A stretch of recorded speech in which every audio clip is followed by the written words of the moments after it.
Hey there folks, Santee at the Arizona Ghostriders here. We got mail. Santee, do you think you can do one on farming in the Old West? Ultra Big Jimbo. Farming in the Old West. We can do that.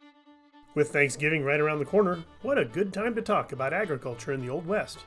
After all, where would we all be without farming in our countries? We know the West had areas that were sparsely populated. Some families couldn't always go to town and hit the store for fresh veggies.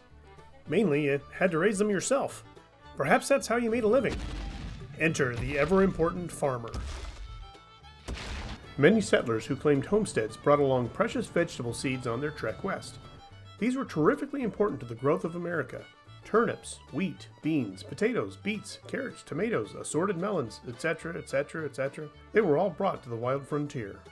Mission Garden here in Tucson has desert-adapted orchards and vegetable gardens representing 4,000 years of agriculture here in the West. Oh yeah, Native Americans and Spanish have been working some of the land before the prairie schooners even started rolling. Sometimes farmers had to employ the trial and error methods in these unfamiliar regions, especially since the soil was different than where they hailed from. On the prairies of Canvas and other territories, that meant breaking the sod up before you could even get started. Inches of prairie grass-ridden clumps of dirt were cleared out to expose the rich soil underneath. No waste here. These sod clumps were used as building materials for many a pioneer. I guess you don't hear very well, Sodbuster. I thought I told you if you wanted to keep healthy to stay out of here. Tools of the farming trade are numerous. Of course, you've all seen the plow before. Originally they were made of cast iron and didn't perform well in the soil of the prairie.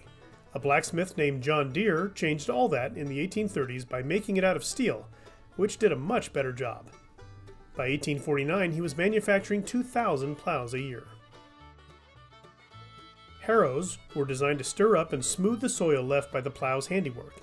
In 1880, Texans J.W. Thompson and J. Lloyd patented a seed planter and cultivator with a built-in harrow.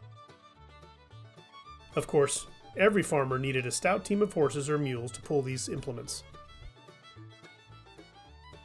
Part of the allure of the West can be attributed to the Homestead Act of 1862, which allowed families to get 160 acres of land to develop in the West. 1.6 million deeds in 30 states were obtained. Also in that year, Congress established the Department of Agriculture to introduce new seeds and plants to America. By 1898, the USDA established the Office of Foreign Seed and Plant Introduction, and the government was distributing some 20 million seed packages a year to farmers. Now, it wasn't all wine and roses.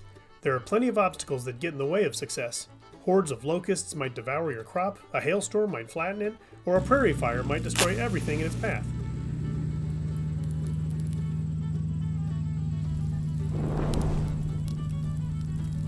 Free-ranging cattle can do some serious damage too. Yeah, there was no love lost between ranchers and farmers. One man likes to push a plow, the other likes to chase a cow, but that's no reason why they can't be friends. Farmers put up fences to keep out those cattle, and that didn't sit well at all. You can't talk that way about our They can say what they want.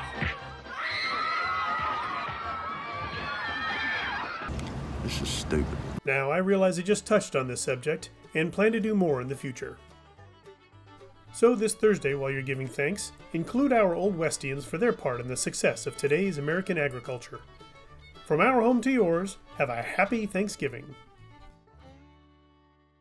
Well, that's it for another episode. Thanks for watching. And as always, please like, share, and subscribe. And we'll see you on down the trail.